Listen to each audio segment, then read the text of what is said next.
Hello, good morning. Once again, welcome sa bago na usab nato nga episode sa atong channel, Barangay Lupon in Action.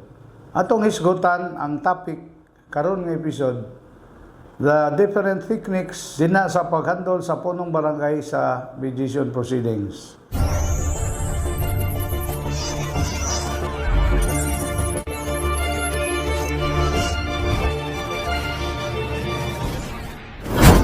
Human may establish na ang complaint nga gifile sa barangay nasakop sa authority sa Lupon. Na-serve na usab ang notice of hearing sa complainant using KP Form number 8. Ug na-serve na usab ang summon ngadto sa respondent using KP Form number 9. Pwede na dayon sugdan sa punong barangay ang pag-mediate sa duha ka mga nagkabangi nga mga partido. Question: pila man kaadlaw ang itugot sa balaod, diin at timanon sa punong barangay ang maong kaso. Katarungan pambarangay law under RA 7160, yatagan ang purong barangay og 15 days to amicably settle the dispute, of which the counting will start from the date of the first meeting or first confrontation of the parties. Nga nasa adlaw sa pag-upitsa sa paghusay, kinahanglan naka-ready na ang mga tanan sama ning mosunod. Number 1, ang lawak husayanan. Kinahanglan comfortably ang tanan nga nanambong sa mediation proceedings. Ang lawak husayanan, ana ay waiting area nga magamit sa mga maghulat kung kanusaan na schedule ang ilang hearing. Na ay drinking water, tables and chairs, o ang gabil nga pwedeng ibang ni kapitan sa mani. Just to bring order when the discussion becomes unruly. Second, ang presensya sa duha ka partido, ang complainant o ang respondent. Sa among eksperyensya, then, ang usa ka partido dili makatambong sa panahon sa paghusay, ang among coordination officer mao'y mo follow up dayon ngadto sa hingtungdan. Yang atuan ang hingtungdan, yang sunahon kung unsay rason nganong dili siya makatambong. Unya iyang i-explain ang kaimportansya sa iyang presensya o yang ipasabot ang mga consequences sa dili niya pagtambong. So there are two possibilities nga mahitabo, pwede nga right there and then once makonbinsi niya ang usa ka partido, pwede na dayon nga madala using ang among gitawag nga Lupon Service Vehicle. Now, second, posible nga doon na siya mga rason niya mo request siya for another hearing, ato dihapon nang i-consider to give due process sa duha ka partido ang nagkabangi. Ang third is documentation and recording. Sa tanan nga result sa proceedings, kinahanglan naka-record unya naka-document, properly documented kay kani man ilang taon sa mga evaluators. Naa din na ang gitawag nga attendance logbook. Tanan nakapirma gyud dito sa attendance logbook ang tanan nga mga partido, uban na pud ang mga witnesses. Naka-ready na usab ang mga gamit sa Lupon Secretary, sama pananglitan sa computer, papel, ballpen, calculator ug uban pa nga mga gamit for the recording of the proceedings. Fourth is the presence sa among barangay tanod who ensure the maintenance of peace and order. Just in case during sa mediation proceedings na mga gagmay nga mga kasamok, so ready na ang ato ang barangay tanod. Every hearing na yun ang presence sa tanod. Fifth, the presence of barangay health worker who will conduct an immediate first aid services when necessary. Kay dili na ito maligayan ay utong-utong na mo collapse So naday mga reading health personnel nga mo take immediate action by providing first aid services. Lastly, ang pinaka-importante, ang presence sa Lupon Chairman na may mag-handle sa mediation proceedings. RA 7160 or the Local Government Code of 1991 has given sole authority of the Punong Barangay to mediate the dispute within his jurisdiction. Walay si bisan kinsa nga mga barangay officials, not even mga barangay kagawad, nga gitugutan sa paghandol sa mediation, kundili ang Lupon Chairman Ragayod ang adunay katungod nga mohandol sa mediation proceedings. Human sa aktual sa adlaw sa paghusay, among gipatuman kining mosunod nga mga proseso. Number 1, sugdan ang paghusay pinaagi sa pagampo o prayer aron mapakalma ang mga huna-una o mga emosyon nga gibati sa duha ka partido.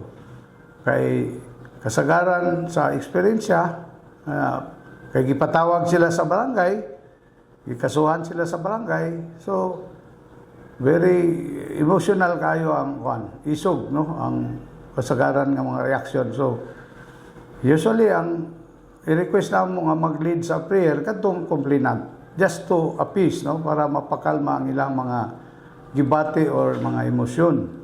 Ikaduha, ipasabot usab ang ngano na tay house rules nga dapat sundon nato sa ato ang diskusyon, no. Number 1, kinahanglan nga naka-silent mode ang tanan nato mga gadgets, cellphone, ibutang sa naka-mute ang tanan nato nga mga cellphone aron dili ma-distract kung adunay mga tawag gikan sa gawas.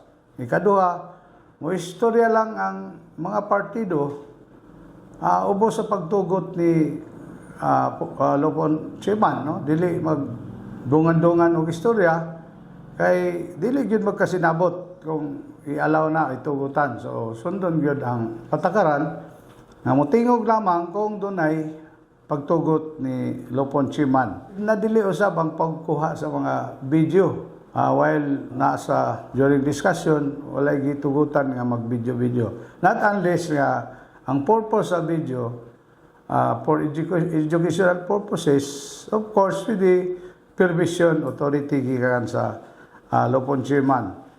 Ikaduha nga ang tanan mo sunod gyud sa gitawag nga proper dress code.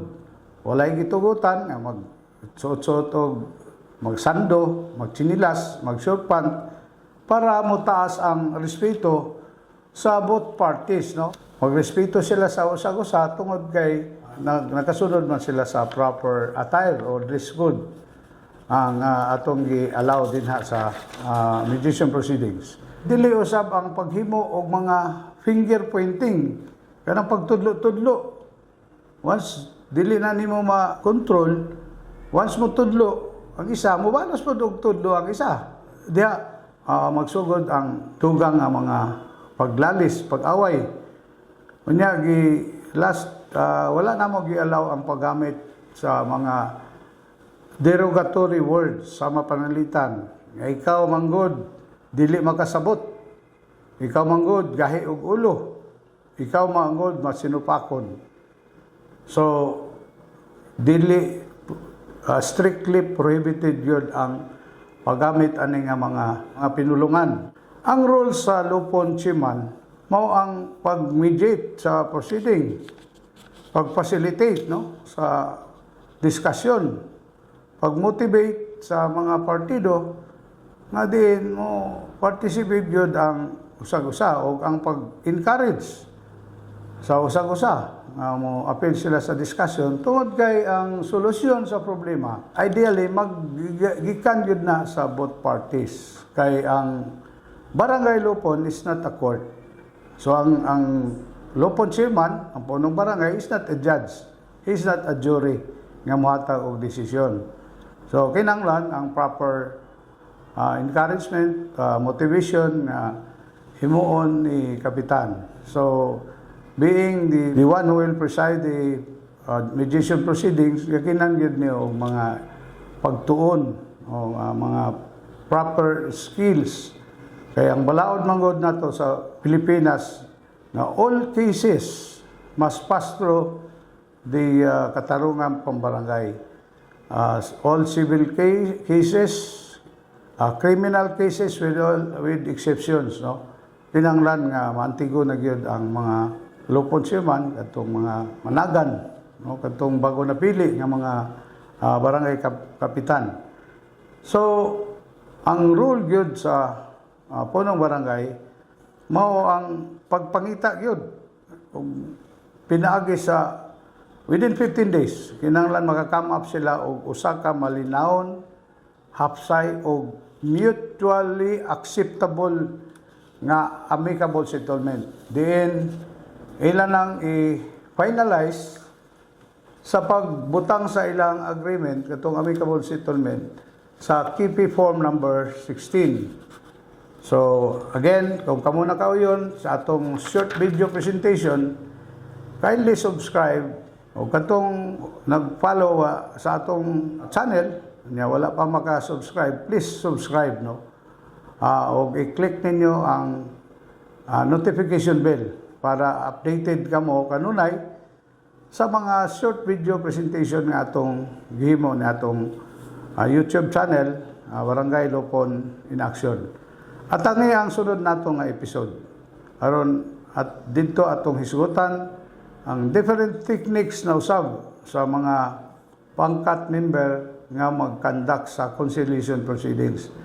Karon nga episode, ang mga different techniques ni sa himuon sa Lupon Siman sa pag-conduct niya sa mediation proceedings. No, kung dili mahusay ni kapitan within 15 days, kinahanglan ma-elevate kani sa level ngadto sa pangkat.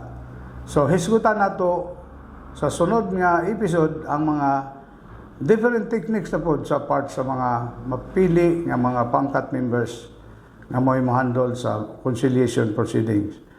Again, kani ang inyong kauban, kapitan, ug inyong higala, maingon. Daghang salamat and God bless us all.